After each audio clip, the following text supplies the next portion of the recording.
दिनांक 2 जानेवारी 2025 रोजी त्र्यंबकेश्वर रिक्षा चालक मालक संघटनेने देवस्थान ट्रस्टकडे निवेदन दिले होते।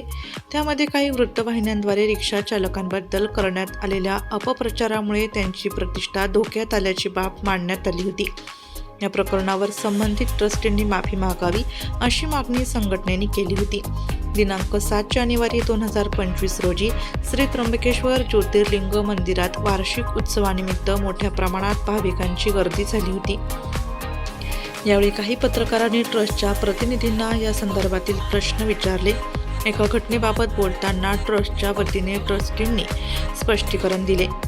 या संदर्भात ट्रस्टींनी स्पष्टीकरण देताना म्हटले की माझ्या वक्तव्यामुळे रिक्षा चालक मालक संघटनेच्या भावना दुखावल्या असतील तर आम्ही देवस्थान ट्रस्टच्या वतीने दिलगिरी व्यक्त करतो। आमचा हेतू कधीही कोणत्याही व्यक्ती किंवा संघटनेची बदनामी करण्याचा नव्हता, नाही आणि भविष्यातही नसेल। या घटनेवर रिक्षा चालक मालक संघटनेने अद्याप प्रतिक्रिया दिलेली नाही। मात्र ट्रस्टींनी व्यक्त केलेल्या दिलगिरीमुळे हा वाद मिटण्याची शक्यता आहे। सदर बाईटद्वारे ट्रस्टींनी दिलगिरी व्यक्त केली। नवीन वर्षाच्या सुरुवातीच्या काळामध्ये त्र्यंबकेश्वर येथे खूप गर्दी झाल्याने अनेक पत्रकार त्र्यंबकेश्वर येथे आले होते। त्यापैकी NDTVचे पत्रकार यांनी मला काही प्रश्न विचारले देवस्थान ट्रस्टच्या संदर्भात।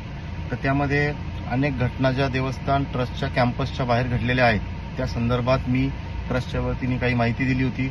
त्यामध्ये समजा बाहेरगावून किंवा कुठून कोणी ऑटोवाला आला असेल, त्यांनी काही भाविकांना सोडलं असेल किंवा त्याच्यामार्फत दर्शन तो करून देतो असं काहीतरी त्यांनी कमिटमेंट केली असेल, ती झाली नसेल असं एका भाविकाने मला किस्सा ट्रस्टच्या ऑफिसच्या बाहेर आमचे प्रशासकीय अधिकारी अमित माचवे यांना सांगितला आणि तो किस्सा मी त्या पत्रकारांना सांगत होतो।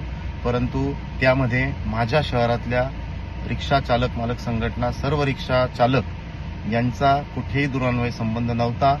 ही घटना ही त्या भाविकामार्फत आम्हाला जशी सांगितली गेली तशी मी त्या ठिकाणी विशद केली होती।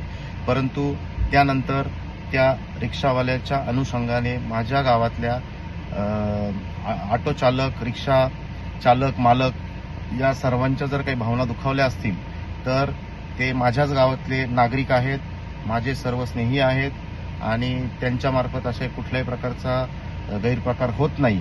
परंतु तरीही माझ्या वक्तव्याबद्दल जर त्यांच्या काही भावना दुखावल्या असतील तर मी त्र्यंबकेश्वर देवस्थान ट्रस्टच्या वतीने दिलगिरी व्यक्त करतो।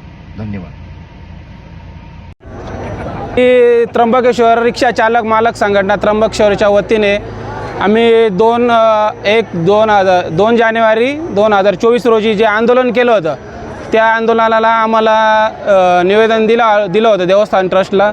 देवस्थान ट्रस्टनी त्याच्यावर आमचं जे निवेदन दिलं होतं, जी आमची बदनामी झाली होती त्या बदनामीबद्दल त्यांनी दिलगिरी व्यक्त केली आहे। नाशिक लोकशाही न्यूजसाठी वैष्णव खोलप, त्र्यंबकेश्वर।